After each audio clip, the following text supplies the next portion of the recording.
Good day, traders. This is Rich with some price action on July 29, 2020. Currently 4:14 p.m. on this Wednesday. Crazy day, just interesting day. If you look at the markets, we're talking about 160 on the Dow, 140 on the NASDAQ, and 40 on the SPY. So a pretty, average day on the green side. Nothing crazy considering what we've had in the past few months.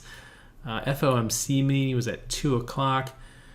But I tell you, there's a couple stocks today that made some drastic moves that are going to be talked about for weeks and might be game changers in regulations and laws and rules and whatnot. And I'll get to Kodak in a minute, but talk about a Kodak moment. I'm sure it's going to be used a million times over the course of the week. Actually, the funny thing is, you type in Kodak stock, KODK, but every time I typed it in, even though I have it over here on my watch list, and I can just click on it, you can click on KODK, but I typed in KODAK, like you would normally spell it, every time, never failed. So that's interesting. Let's get into the market a little bit, and then we'll get into the Kodak and see what happened there. So you can see, at the end of the day here was this FOMC meeting around 2, dropped off, carried on, dropped off.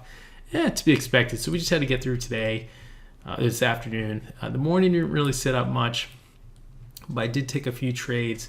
The problem is I like this one stock a lot early on, HTBX. And you can see the opening price was $284. You can see here, I tried this twice with 1,000 shares each and failed both times. Went up to 286 and failed, and then I tried it again and it failed. So the first two trades I took, I was down $230 to start the day. So I'm like, ugh, what do I do? Here I go again. I'm doing stupid stuff, but I really like the break of the high or the opening price, and I thought I was going to move up to take out these highs here and head up to $4. I mean, this was going to be a big mover.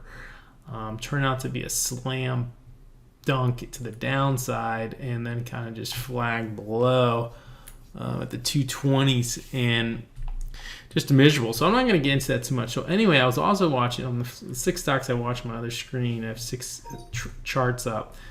Was the SNOA. So SNOA was a fast-moving, low-float stock which is actually Sonoma Pharmaceuticals or whatever. It just started rapidly moving, and I took the opening here of this break at this price here, which was $11.40, and you can see here the move up was to $12.28. I did not catch all of that, but I was in for 400 shares. The nice thing was I sold all at once, and my gain was about $300. Let's see how much it was for. I think I traded twice for like another $30. So I think it was like a $280, and then I traded for another one for like $30. So it was like $318 total on this particular trade. And that was it for the day for SNOA, and I moved on. So I was in the green at that point and feeling pretty good because I was down and frustrated. Not frustrated, I was like, okay, here we go again. I'll just have to fight back and take good trades. And this was a good one. I really liked the setup. I like this better than the HTBX I took. So I'm bringing up some orders on my other screen. Oh, and then I found, someone mentioned Starbucks. So Starbucks, I kind of missed out on this one a little bit. Let's go to my other screen.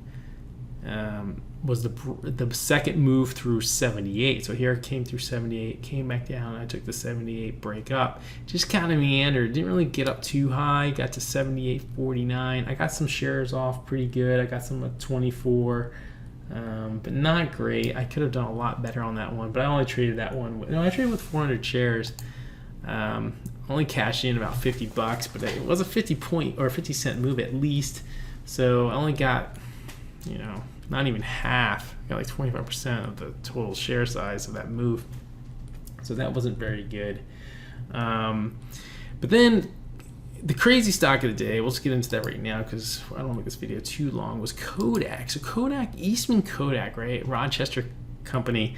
you guys probably are going to hear about this for days. I mean, it's just one of those companies. If we go back on a monthly, okay, we'll go back to monthly 2016.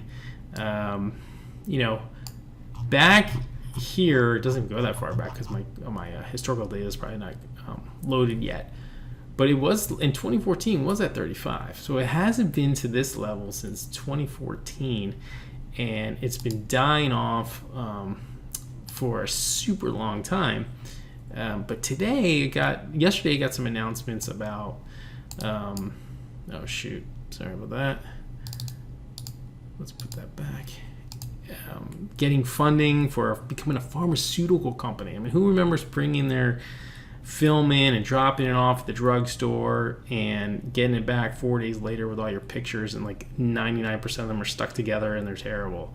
Obviously cameras are changed so much digitally and everything, and they're still in the game, but they're now focusing on pharmaceuticals in the COVID pandemic, so they took advantage of that. So in this case, people were jumping in this thing left and right, and I liked it through 22. I told someone I'm going in at 22, and then a couple guys we follow were like, oh, there's some news coming out, it's not supposed to be very good or whatnot, and they just heard something through Twitter or something like that, and it kept me out of the trade. But look at this 22 trade. It never looked back. It just kept going. I mean, it was opening up that $5-10 a gain.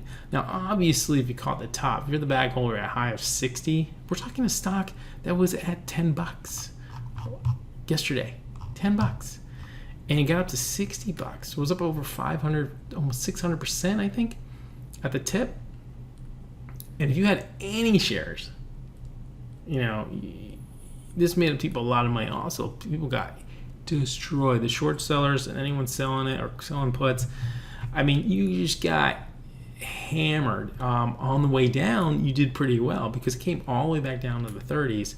But fortunately, I liked it again because this move here was to 40 here. And once it challenges 40, I took this particular trade.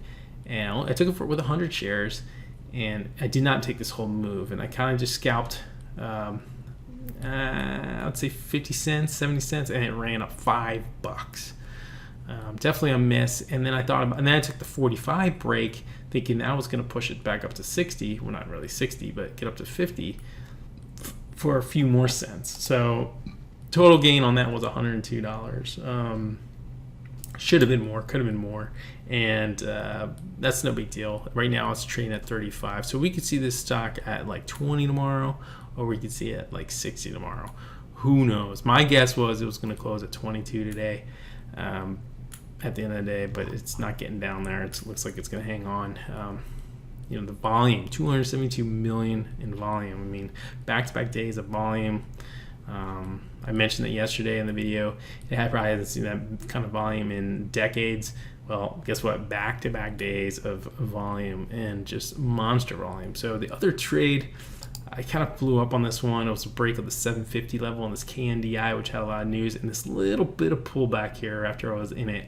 This happened early on, got me out, which was a $2 move late in the day, and just the type of thing where I need to just understand the situation was this. I had storms in the area. I was afraid to lose power. It was the end of the day. I was up pretty good on the day, and I just kind of sold it, and that was a mistake because it just kept going. I got to even I didn't take this downfall move. I mean, it didn't stop until 9:41. So, after the fact is always easier, but it was moving pretty good to the north side. It wasn't really pulling back. There was no reason to get out. Now, there was times where I could have taken shares off here and there all the way up, but there was no reason to get out completely.